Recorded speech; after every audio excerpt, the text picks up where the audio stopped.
বিদেশি কোম্পানির হাতে এনসিটি না দেয়া সহ ৪ দফা দাবিতে আবারও অনির্দিষ্টকালের ধর্মঘটের ডাক দিয়েছে চট্টগ্রাম বন্দরের শ্রমিকরা।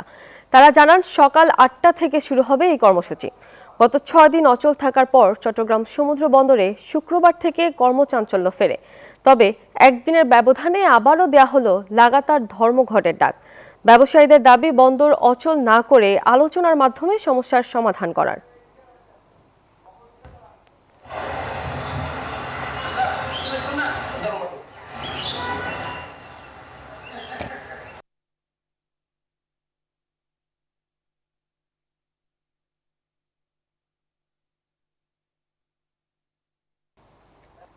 দর্শক, আজ থেকে আবারও অনির্দিষ্টকালের ধর্মঘট শুরু করছেন বন্দর শ্রমিকরা। এ বিষয়ে বিস্তারিত জানাতে আমাদের সঙ্গে সরাসরি যুক্ত হচ্ছেন নয়ন বড়ুয়া জয়। চলে যাচ্ছি তার কাছে। জয়, ধর্মঘট শুরু হয়েছে কিনা জানাবেন, সাথে শ্রমিকদের মনোভাব এই মুহূর্তে কেমন দেখছেন?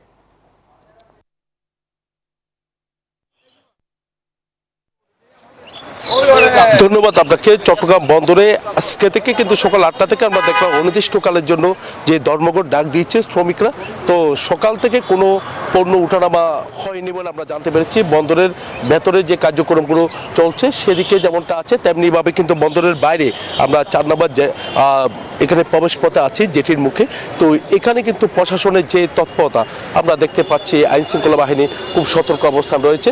বন্দর থেকে কোনো পরিবহন যেভাবে বের হওয়ার কথা রয়েছে সেভাবে এখনো পর্যন্ত বের হয়নি। তো একই সাথে কিন্তু আমরা দেখতে পাচ্ছি একেবারে শুনশান নীরবতা, যে প্রবেশ পথে খুব ব্যস্ততা থাকার কথা রয়েছে সেই ব্যস্ততা কিন্তু এখন মোটেই দেখা যাচ্ছে না। কোনো পরিবহন ভেতর থেকে বের হচ্ছে না, আবার এদিক দিয়েও কোনো পরিবহন পণ্য ভর্তি কোনো পরিবহন সেখানে ঢুকতেও কিন্তু দেখা যাচ্ছে না। বন্দর একেবারে আমরা দেখতে পাচ্ছি স্থবিরতা দেখা দিচ্ছি। তবে বন্দর চেয়ারম্যান 11টার দিকে কথা বলার কথা রয়েছে। তারা বলছেন যে এক অংশ তারা ভেতরে কাজ করছেন, তো আরও কিছু শ্রমিক কিন্তু তারা বাড়ানোর চেষ্টা করছেন।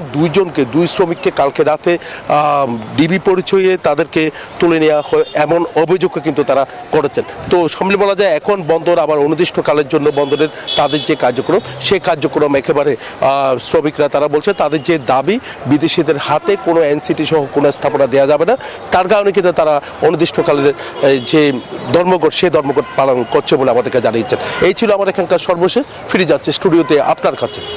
জি জয়, ধন্যবাদ আপনাকে।